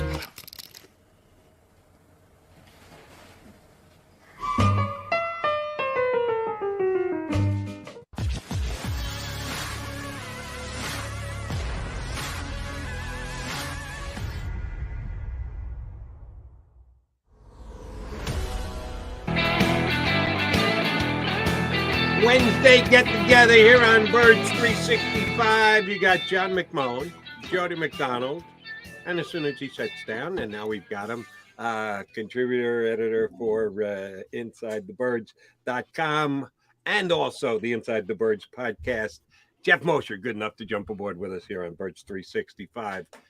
You got the good backdrop going. You got a comfortable seat. How's your summer going, Moshe? Has the summer started yet? I'm waiting. I'm always interested, Jeff. Are you and Adam, are those iPhones or those Android phones? Did you have to do that with the logo? Did you have to make Hold on, that, let me check. He's looking. I've Apple approved. Yep, definitely iPhones. There we go. All right. Good deal. Hopefully we get a sponsor. Free plug, Apple. Inside the Birds and Birds 365. That'd be a nice catch. So where should we start, Jeff Mosher, off season? I saw you guys talking about the expectations of this team, sort of the hype and the realization that the organization itself feels a lot more comfortable with the depth and the talent of this team. A lot of that is common sense. I do have some questions, though, on the depth part of it, because they brought in A.J. Brown, they brought in Jordan Davis. There are certain positions, offensive line, tremendous depth, linebacker, more depth than we've seen in years here in Philadelphia. But I still look at outside corner. I still look at tight end. I still look at safety and say, oof, one injury and that could be really, really bad. Where are you on the depth aspect of this team? Yeah, you're right about that. There's depth at safety and corner that is obviously an issue, and there's still some time to address it before the start of camp if they want to do that. But if you look at really the offseason in totality, one of the things that Adam and I talked about that was very sort of hard to believe but true was that if you looked at the Eagles coming off their 4-win season 2 years ago and then looked at the Eagles coming off this 9-win season, big jump, made the playoffs, the questions going into the offseason were exactly the same. Still needed a cornerback opposite Darius Slay, still needed a wide receiver, still needed to upgrade your linebacking core as your top 3 issues. So the Eagles really came out of what was deemed a successful season with the same set of question marks going forward as they did a 4-win season. So since that point, though, they obviously brought in A.J. Brown. They obviously signed an impact corner in James Bradbury. And while they drafted Nakobe Dean and signed Kaiser White, and there's still sort of questions to be answered about that group and their potential, just on name alone, it looks like it's a more upgraded group than what they came out of last year with. And then, of course, they added Hassan Reddick, so they added a pass rusher as well. So it's been the people in the building believe that they've done a better job. They feel more ready to compete this year. As we all know, anytime the Eagles played a good team last year, their true colors were revealed. They were not very good. So I think, Dallas, you start with Dallas because that's a division team. And I imagine that if you ask people, put truth serum into guys like Howie Roseman and Nick Sirianni and some power brokers up there and said, do you think you got a much better shot of beating Dallas this year? They would tell you, yeah. All right. I want to go to the defensive side of the ball with you, Moshe, because I looked up a number before the show and wanted to see where the Eagles ranked in the league. They had 16 turnovers last year, 17 games, which put them dead in the middle of the pack in the league 17th, 18th, 16th, somewhere thereabouts. Do you mean takeaways or turnovers? Takeaways, yeah. Okay, takeaways. When I say turnovers, right. Takeaways. Fumbles and interceptions. They had 16 last year, 12 interceptions, 4 fumbles. And 4 fumbles over the course of 17 games is not a whole hell of a lot, but that's pretty difficult to be able to manufacture. Will they be a better takeaway team this year? And if so, is it going to be because of changes along the defensive line? And we'll put Hassan Reddick in that mix. Or because James Bradbury is a better playmaker than Steven Nelson was last year. How much of an increase do you think we'll see in Eagle takeaways this season? It's a great question, Jody. And I really think that is what's going to be either a catalyst or a turning point for this defense from last year. I mean, there's no denying that their personnel is better. But I would tell you, and, just speaking with John Gannon, hearing his philosophy, I would love to hear John Gannon and Jim Schwartz have a conversation about what it takes to be a good, aggressive defense in this league. Because the last time we had a chance to speak with Jonathan Gannon, he made it clear that he believes disrupting the quarterback is not about hitting the quarterback, it's about confusing the quarterback. And to do that, what he's saying is it's schematic. It's what are you doing on your back end? Are you spinning your safeties? Are you disguising your coverages? Are you rushing the quarterback from an area that he does not expect to be rushed from? As opposed to Jim Schwartz, who was just like, no, I'm just going to put 4 pass rushers out there and just constantly have them coming at your quarterback and hit them and hit them and hit them until one or 2 throws finally gets popped up in the air and intercepted. And so they're 2 completely different thought processes. And I almost think that they're 2 extremists on this, as if there's no middle ground. I think you can create turnovers and will create turnovers by hitting the quarterback consistently with a good pass rush. I also think you can create turnovers by confusing the quarterback. But if you listen to John Gannon, I think he would tell you what he does on the back end or what he plans to do is going to be more important to turnover creation than simply throwing a pass rush at the quarterback. And so will they create more turnovers? I would answer that by saying, tell me what Jonathan Gannon's going to do this year as opposed to last year to be able to confuse those quarterbacks. Well, I do think, Jeff, that and one of the things, and this, going back for many years, and people call this a copycat league, and for years it was Tony Dungy and everybody, all right, we're going to play cover 2. And then it became Seattle, Legion of Boom, we're going to play cover 3. Now it's Big Fangio. Big Fangio, Big Fangio, Big Fangio. I think we look around this league, over 30% of the teams are now going to play a form of his scheme. And that's why I get, people get obsessed with 3-4 versus 4-3. It's going to be everything. They're going to play 3-4. They're going to play 4-3. They're going to play 5-2. They're going to play 6-1 tilts. That's what they did against the Rams and Sean McVay, which is the reason Sean McVay hired Brandon Staley, who people do not know was Vic Fangio's outside linebackers coach. Right. And he told him, run Vic's scheme. Jonathan Gannon and Brandon Staley are best friends. That's the scheme he's running, not Mike Zimmer's, not Matt Eberflus's. He's trying to run Vic Fangio's scheme. It's about sort of disguising the coverage, as you mentioned, at the snap and forcing that quarterback to use the extra second or 2 seconds to figure out what the heck is going on post-snap. Why? I guess my question is, why are people so obsessed with 3-4 versus 4-3? It doesn't matter. Why are people bogged down in this labeling of what I think are antiquated sort of notions?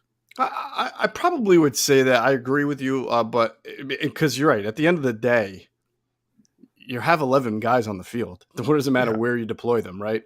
I would just say that I think that in this town, outside of the 3 years of Chip Kelly playing a 3-4, we've been really accustomed to seeing a 4-3, or even if it was Chip Kelly playing a 3-4, it was a 3-4 from first down to second down to third down and maybe fourth down. You have not seen an Eagles team have what I would say is this much variability and optionality. And that's a good thing. I agree with you. I think that the ability to adapt and do something different is good. But, fans like to understand the game. And, 5-1 and 5-2, which we saw last year, has to be the first time in decades we've seen that in Philadelphia. So I think people get kind of they try to get an understanding of what the Eagles are doing. And then all of a sudden everything changes. And now you have a strong side linebacker who's on the line of scrimmage, which we haven't seen in this town in God knows how long, maybe since Seth Joyner, right? And now all of a sudden you're drafting Jordan Davis, a 350-pound guy that the Eagles would always say, no, we don't want that kind of guy. So I just think there's a natural curiosity to like, what's going on here? We're not used to this. But I agree with you.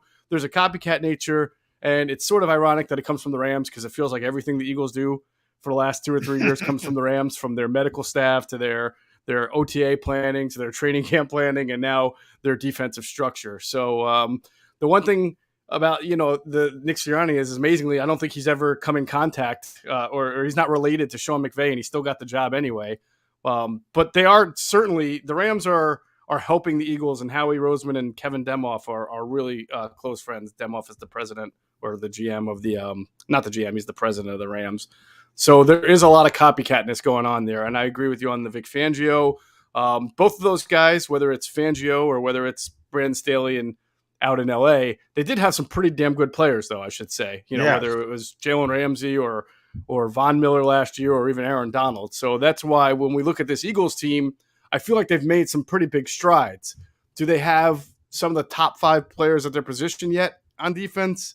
Not yet. Reddick's really good. I wouldn't call him a top 5 pass rusher.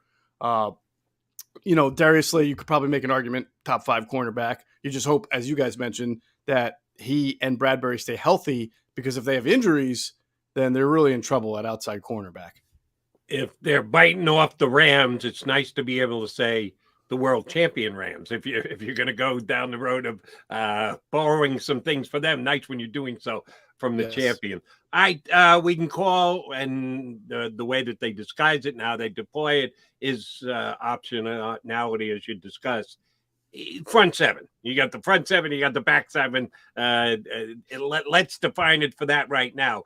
In that front 7, is Nakobe Dean going to be given a chance? Will there be enough opportunity for him to become the linebacker who gets the most snaps for the Eagles this year, in whatever formation they're lining up in?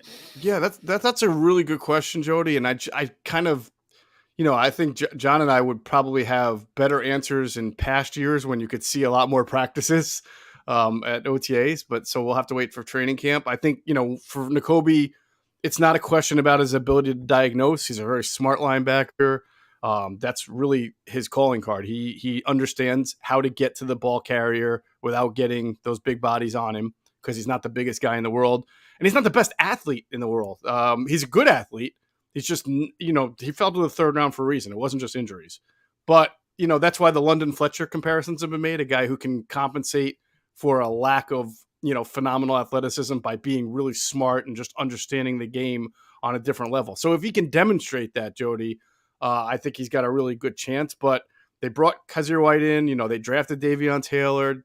I always imagined that when they drafted Taylor, that they would try to groom him into being a nickel and dime linebacker because he can run so well, but he hasn't stayed healthy and he's missed a lot of time. So the opportunity is there for Nakobe, but I don't think that TJ Edwards and Kazir White and I'm missing somebody in that group. I feel like I'm missing another name. Edwards. No, it's TJ, right. Kazir, Edwards Davion. And Davion Taylor. I mean, I don't think those guys just fade into oblivion. I think Nakobe's going to have to prove that he can at least handle. There'll be a role for him. There's no doubt. I just don't know if it's going to be the lead linebacker or, the top snap linebacker right from the start. It was interesting to me, Jeff, as you mentioned, we got to see about 2 hours of practice total this spring on field.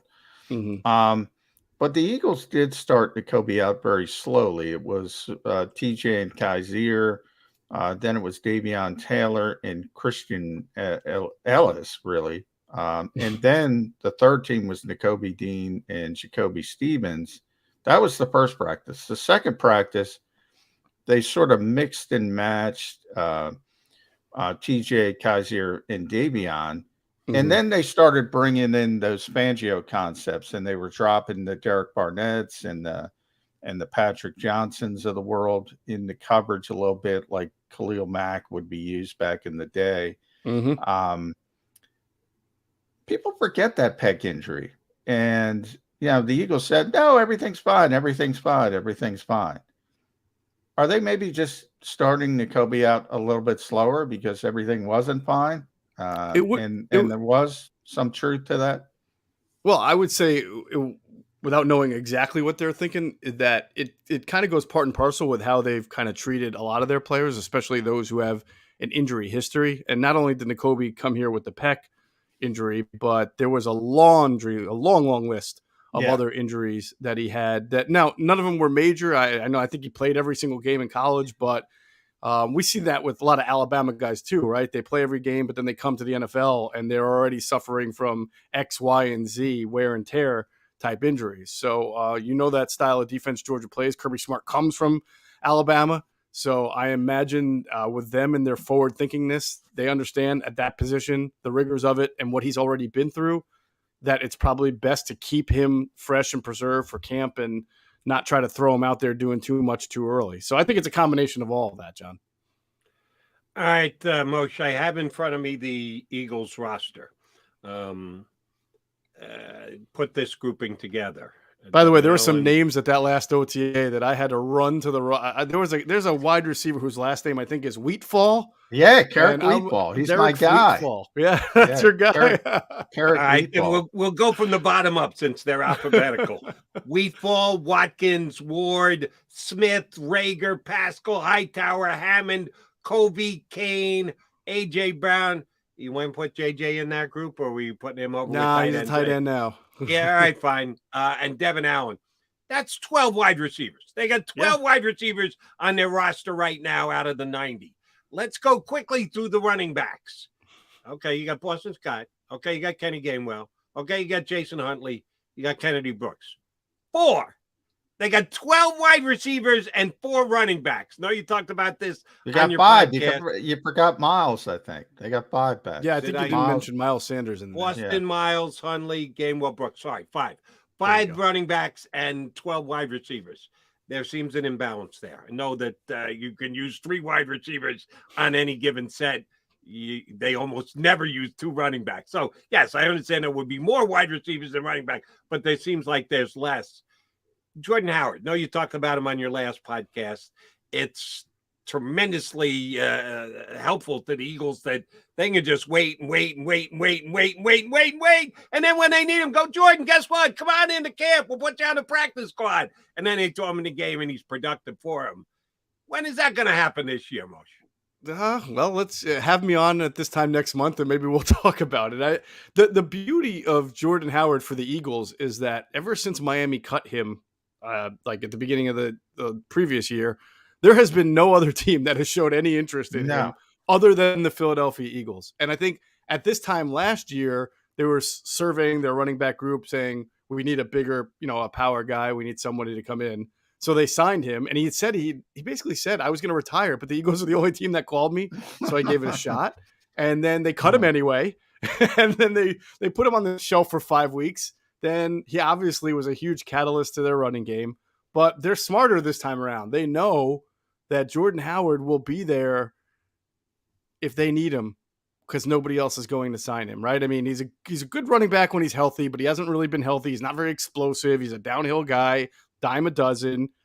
He just happens to play well when he's with the Eagles behind that great mammoth offensive line, and I'm sure the Eagles are thinking that too. There's other guys. I think Carlos Hyde is still out there. I mean, there are probably 5 or 6 veteran running backs who are big guys who are out there that the Eagles know that when they need them, they can call them. I mean, literally, they could call Jordan Howard 5 days before the start of the season, probably sign him and have him ready to go within 2 weeks. So there's no real impetus for it. That's always been my question. Why don't the Eagles just, as you mentioned, Jeff, not me, maybe Kevin Kincaid can get 5 yards per rush behind that offensive line. Why not just sign the 225-pound younger guy and go about it that way. But I think the fact that they are continuing the COVID rules when it comes to the practice squad, I think that helps Jordan Howard, because now you can stash him on the practice squad until you need him. Nobody's picking him up. Nobody, he's on the street, right? So you can feel very comfortable cutting him, bringing him back to the practice squad, because you can keep veterans on the practice squad and go about it that way. You think that's the Eagles' plan? They'll just sign him before camp and say, all right, we're going to cut you, bring you back, and then we'll put you glass in case of emergency. That's right. And if it's not Jordan Howard, remember, at cut down date, there's always 2 or 3 veteran running backs, big guys who just get cut from their teams and become available. So they'll have their pick of a guy, as you said, to be there as an emergency in case you need to throw behind that offensive line and get him some yards. So, and watch, they'll do that with tight end too, John, I would think. Obviously, Dallas Goedert's their number 1 tight end. And right now, if you had to ask me, I think Jake Stoll would be your number 2 tight end, but we have to see what Grant Calcaterra can do. And Richard Rodgers, though, he'll always be there. And they'll probably, I would assume, they go into the season with just 2 tight ends on the 53, but having 2 or 3 on the practice squad, one of which will probably be a veteran like Richard Rodgers. Richard Rodgers is the Jordan Howard equivalent at tight end. Yes, he is. We see that the exact same way. If they try and do that, if they try and just go 2 tight ends, is a guy like Calcaterra good enough that somebody's going to snap him up if they try and get him onto the practice squad and not have him on the 53? A long time ago, I would say it's a 6th-round pick. Everybody's got a 6th-round pick in their camp that they love. But then 2 years ago, the whole Noah Togiai thing happened, and they thought they were going to do that with him, and then the Colts wound up claiming him, and it wasn't not a huge deal. You lost out on Noah Togiai, who's back on the team now and competing for one of those tight end spots. But the interesting thing about Calcaterra is that he probably would have been a higher draft pick had he not had the concussions in college. Maybe if he had stayed at Oklahoma, right? Yeah, or whatever. But so he's got some talent to him. It's not really much of a blocker, although people thought that about Goddard until they actually asked him to block, and it was like, whoa, you can actually block. So we'll have to see if Calcaterra is a guy who can't block or just was never asked to block. But I wouldn't really, if you're Howie Roseman, your list of things coming out of training camp that are keeping you up at night is probably not whether or not Grant Calcaterra is going to make the team or not, compared to some, your number 3 corner and some other positions. But you do always have to worry about younger players when it comes to the waiver wire versus somebody like Jordan Howard. As you mentioned, Jeff, literally nobody else wants Jordan Howard. So you can be very comfortable. Correct. Like, somebody else might have liked Grant Calcaterra during the draft process, and they say, all right, he's out there, let's take a flyer on him. Right. And then you could lose a player like that with some upside. So you do have to be careful, a little bit more careful with that kind of stuff.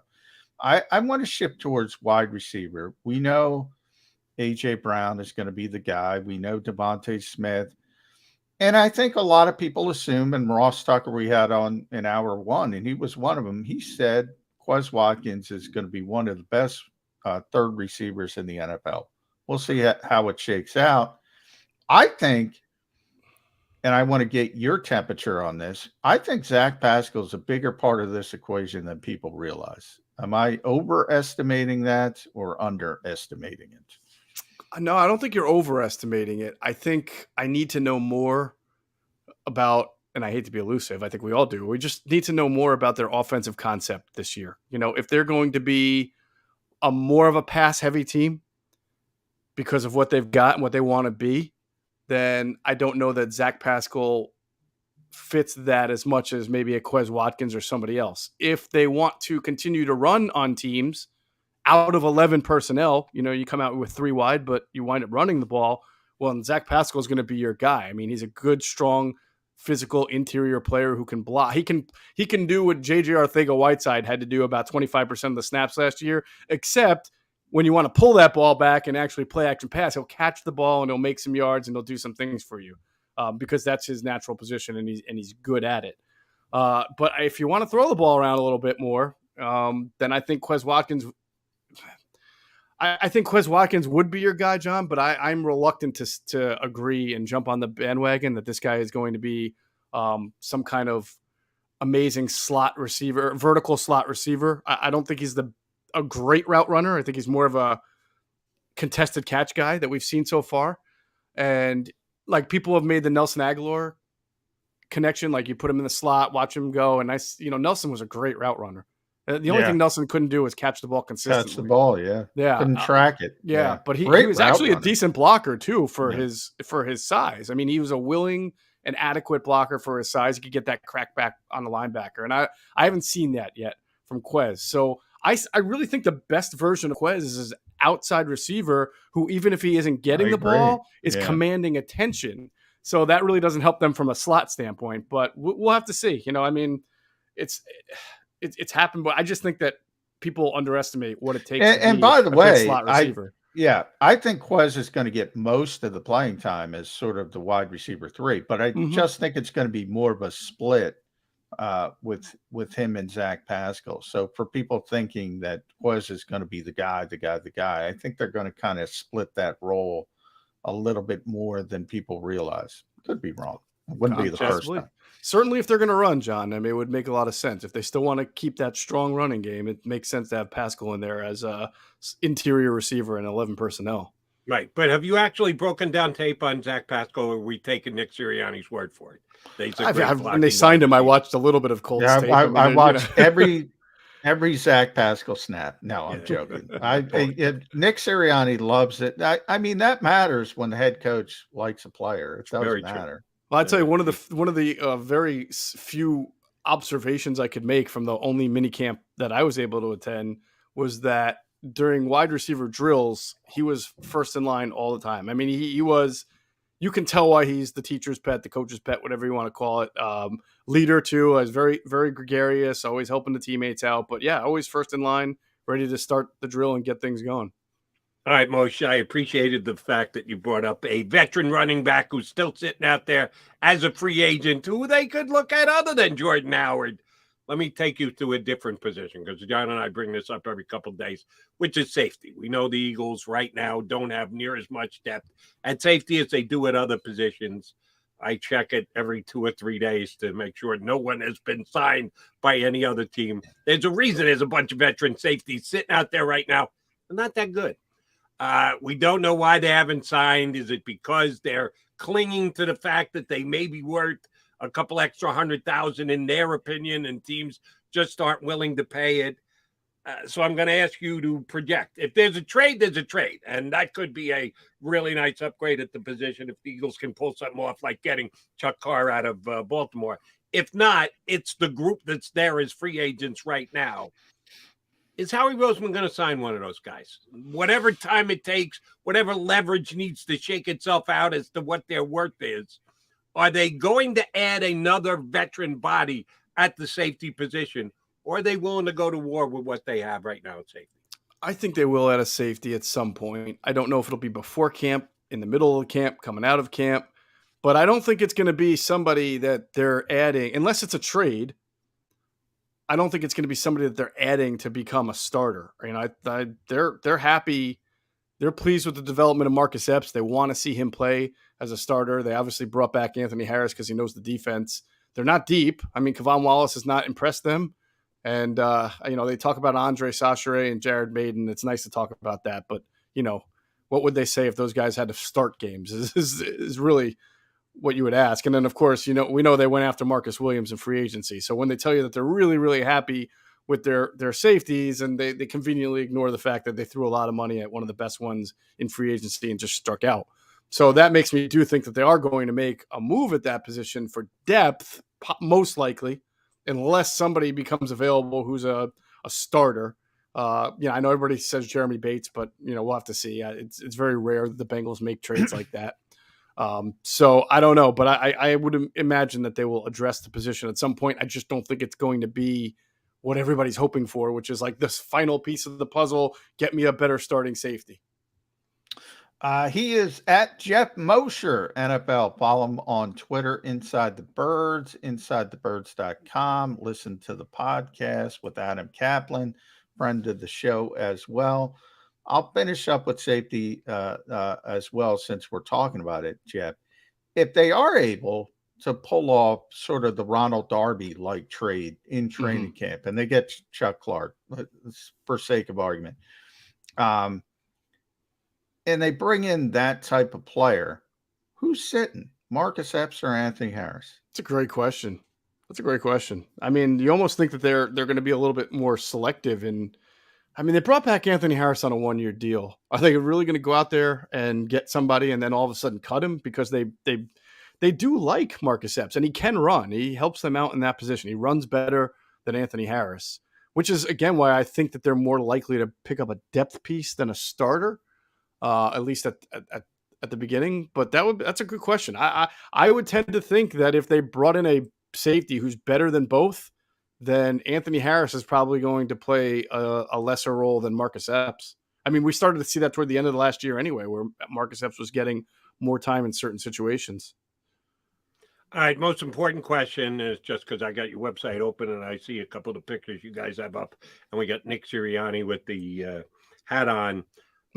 What will he be inscribing in his hat during the games this year? Are we going in another direction that we can read between the lines as to what Nick Sirianni is thinking or doing or whatever? A little different. I was intrigued by it last year. Can we pick up hints on what Nick Sirianni is thinking and doing via his visor this season? I don't know. I wonder this, though. Do you think he has the guts to wear another Beat Dallas t-shirt the day the week of a Dallas game after, they got their asses handed to them twice for the Cowboys last year? The second one doesn't count. Come on, the JV game doesn't count. They got their ass kicked once. You cannot count it if you want, but if you think that they were going to win that game, if all starters and all starters.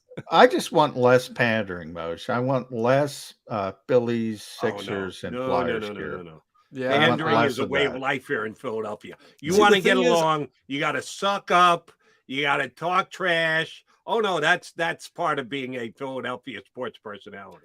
I think that's just who he is too. That's why I get in trouble. I know that's why you're John rubs McMullen. People the wrong way. You got to learn to do better at that, John. I do know, it can rub some people the wrong way, and some people like it, but I don't think he's going to stop. I mean, I just think that's his personality. He's like a one for all for one type of guy. He is very energetic, very gung ho. Yes. The one area where it does work, it works with the fan base. There's one born every minute here in Philadelphia. They love it. If you turn around and kiss butt on the Philadelphia fan base, you'll always have the fans on your side. As long as Jeff Mosher, you'll always have us on your side because you do such a great job on both inside the Eagles and whenever you come on with us. Thank you very much for doing so. Take a month off. We'll reach out when camp opens up, get you on again. Thanks for doing it today. No problem, guys. Have a great summer. Thanks, Jeff. Jeff Mosher from InsideTheBirds.com, the Inside the Birds podcast with Adam Kaplan. Gave us some good insight here today. All right, running late. McMullen and McDonald coming back to put a bow on the show.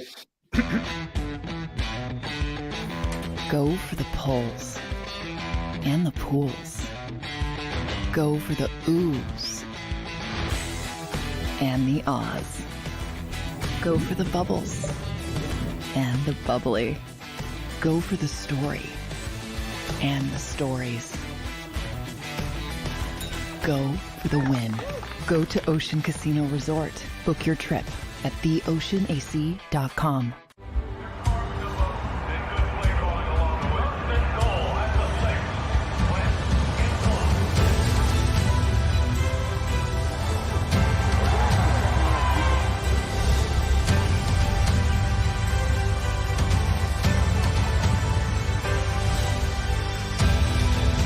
Field of life, First Trust Bank is there for you. Because Philadelphia dreams deserve a Philadelphia bank. At Stateside Vodka, every new customer gets the world's best rocks glass, free. You're telling me that bottle is cut in half? You could say that.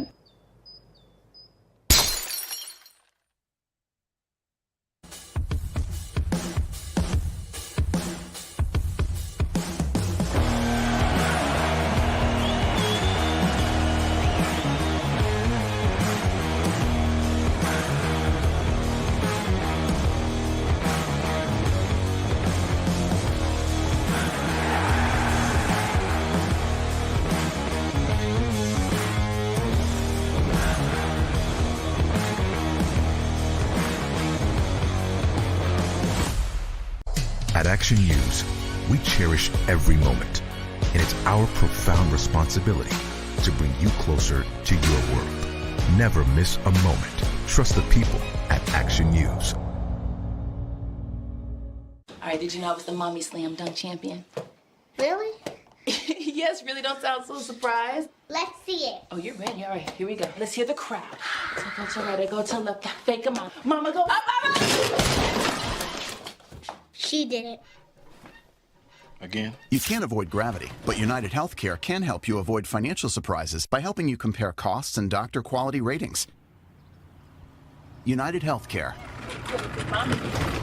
Uh-huh. Go for the midnight dares. Go for the game. Go for the hits. Go for the fans. Go for the win. Go to Ocean Casino Resort. Book your trip at theoceanac.com.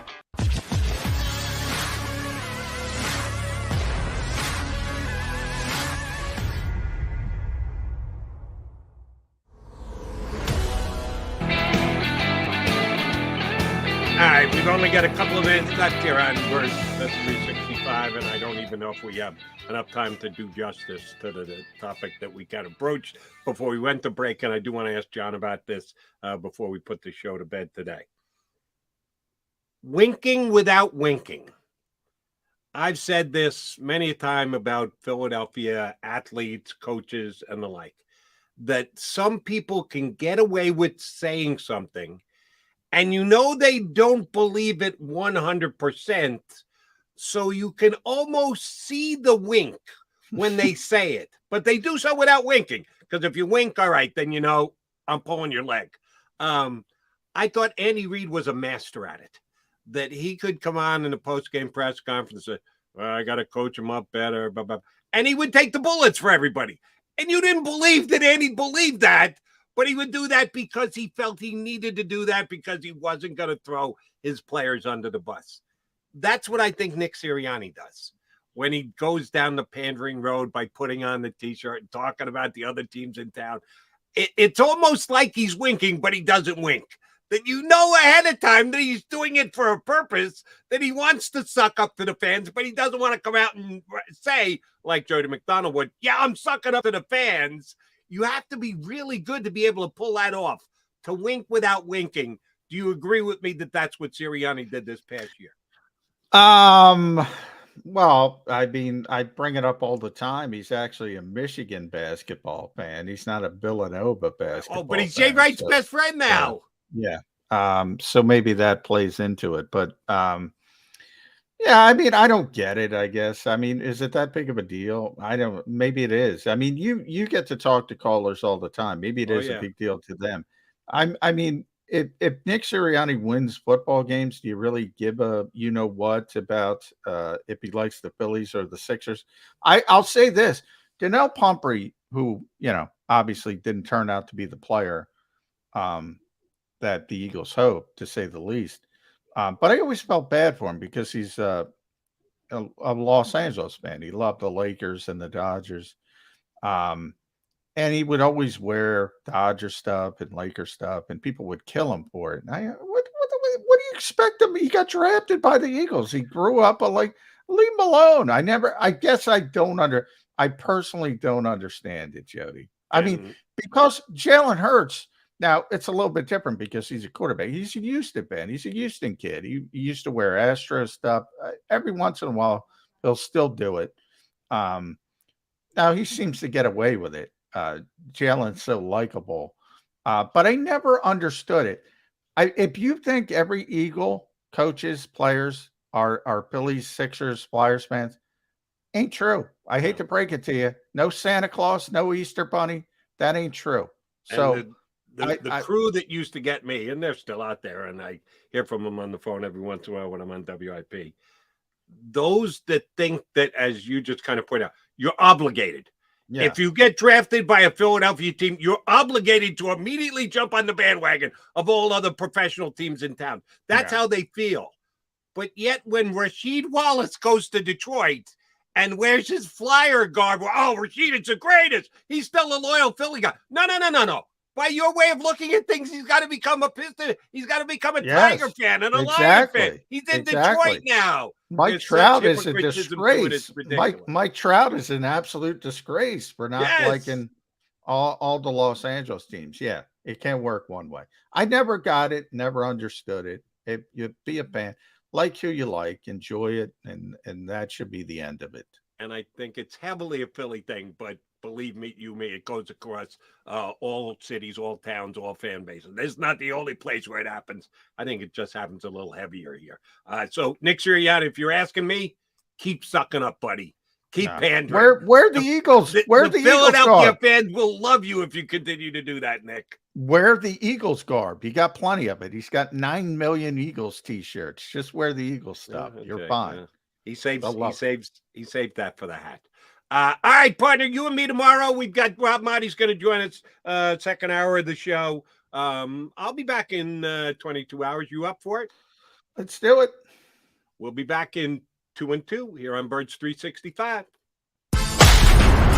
You've been listening to Birds 365, the destination for the passionate Eagles football fan who bleeds green.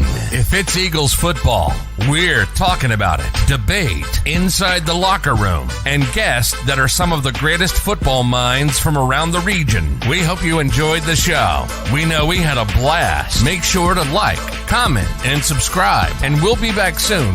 But in the meantime, hook up with us on social media at JAKIB Sports. See you next time on Birds 365.